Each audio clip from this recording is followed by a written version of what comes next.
This ordinary rock will pass through heat, chemistry, precision machinery, and light before becoming a solar panel. Inside this complex microscopic precision meets production lines stretching farther than several football fields. Every visible line, layer, and electrical contact must work together for decades outdoors. Once installed, the finished cells convert sunlight directly into electrical current without moving mechanical parts. The heart of the panel is a thin semiconductor wafer engineered to separate and collect electrical charge.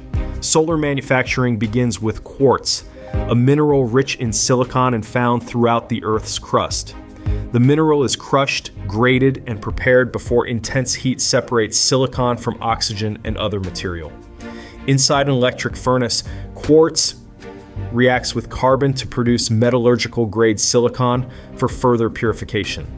After cooling, the material looks metallic, yet the purity still falls far below solar cell requirements. Chemical purification deposits high purity silicon onto heated rods, creating the polysilicon used for crystal growth.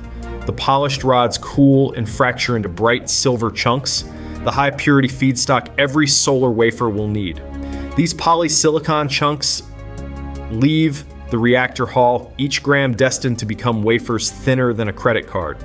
Operators charge a quartz crucible with polysilicon, then seal the furnace under a blanket of inert gas. Heat climbs past 1400 degrees Celsius, turning solid silicon into a mirror-smooth molten pool. A seed crystal dips into the melt, and one perfect lattice begins guiding every atom that follows. The puller draws a thin neck first, locking crystal orientation before the ingot begins to widen.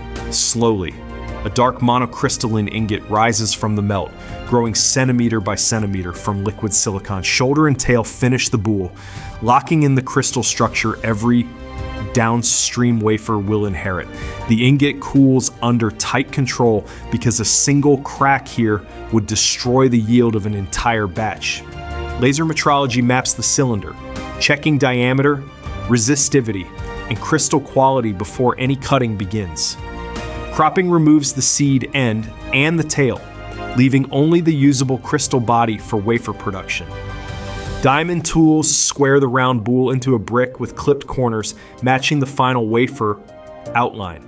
Diamond wire saws stretch across the brick, each abrasive wire thinner than a human hair. Thousands of wires slice the brick at once, turning one solid ingot into a dense stack of wafers. Coolant carries slurry away as the wafers separate, still fragile and marked by the cut surface. Blue-black squares emerge from the saw, each one a blank canvas waiting for the solar cell process. Cleaning baths, the strip saw damage and particles, leaving a chemically ready surface for the next treatment. Acid or alkaline texturing etches microscopic pyramids into the wafer, trapping more of the incoming light. Under magnification, the textured surface looks dark and matte, ready to absorb sunlight instead of reflecting it. Wafers load into a diffusion furnace where dopant gases will form the PN junction that makes a cell work. Phosphorus diffuses into the silicon, creating the electric field that separates and drives electrical charge. Edge isolation cuts conductive paths at the wafer rim, preventing short circuits around the cell perimeter. Rinse stages remove phosphosilicate glass, exposing a clean, doped surface for the coating that follows. Passivation chemistry prepares the wafer, so surface recombination will not steal precious photogenerated current. An anti-reflection coating settles onto the cell, turning bright silicon into a deep, almost black absorber. Inside the chamber, plasma deposits a film only tens of nanometers thick, invisible yet essential to efficiency.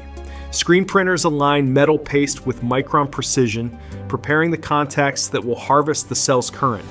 Fine silver fingers and wider bus bars print across the face, ready to collect photo-generated electrons. The rear contact prints next, completing the metallization stack before the cell enters the firing furnace. A firing furnace sinters the paste, bonding metal through the coating and into the silicon beneath. The finished cell now shows dark absorbing surfaces and bright silver conductors, ready for electrical testing. Flash testers measure voltage and current in a single pulse, ranking every cell by the power it can deliver. Conveyors sort cells into performance bins so matched strings can work together without dragging each other down. Lasers half-cut full cells with surgical precision, reducing resistive loss inside the finished module. Half cells separate cleanly on the line, doubling the number of units ready for string assembly. Robots sort by grade, thickness, and color, so the finished panel will look uniform across every outdoor row. Top bin cells stack for premium modules because consistency here means longer life once they leave the factory. Off-spec cells leave the line early, protecting yield by rejecting defects before they reach module assembly. Buffers hold matched lots in waiting, keeping tabbing and stringing fed with cells that belong together. The tabber stringer feeds cells and solder ribbon in a continuous cycle, linking individuals into electrical strings. Hot ribbons bond to the bus bars, forming a flexible conductive path from one half cell to the next.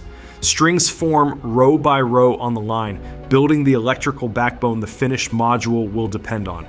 Vision systems inspect every solder joint, catching a weak bond before any string reaches robotic layup. Robotic layup begins on tempered glass, placing each string with millimeter accuracy across the module area. Each string settles into its lane, and the rectangular cell matrix takes shape for the first time. The full matrix appears at last, half cells aligned, ribbons ready, and interconnects waiting to close the circuit. Cross connectors join the strings together, completing the module's internal circuit before encapsulation begins. Tempered glass feeds onto the line first. The transparent shield the cells will live behind for decades. EVA encapsulant sheets lay into the stack, ready to soften and lock every layer into one sealed laminate. The cell matrix lowers onto glass and film, centered carefully so framing later will fit without stress. A durable back sheet closes the stack, protecting the rear from weather, moisture, and high system voltage. The laminator pulls a deep vacuum, driving trapped air out before heat and pressure seal the module. Heat and pressure fuse glass, encapsulant cells, and backsheet into a single weather-ready photovoltaic sheet. The laminate cools on exit, stiffening into the sandwich that will face sun, wind, and rain outdoors. Aluminum frames clamp the edges, giving the module the strength it needs against wind and snow loads. Sealant fills the frame channel, blocking moisture for decades of continuous outdoor service. Technicians mount the junction box on the backsheet, creating the electrical gateway to the solar array. Bypass diodes and cables connect inside the box, preparing the module for field wiring and string connection. Final edge checks confirm seals, frame torque, and junction box adhesion before electrical certification begins. A flash tester simulates full sunlight in one pulse, measuring nameplate power against the design target. Electroluminescence imaging lights the cells from within, revealing hidden cracks or inactive regions instantly. Mechanical load tests press the glass surface, proving the frame can survive storms once it leaves the factory. Only modules that pass electrical and mechanical checks earn the final QC mark and move to packaging. Packaging robots stack and wrap the modules, locking them for safe transport to solar farms worldwide. In the field, installed panels turn sunlight into electricity, completing the journey from ordinary quartz to current.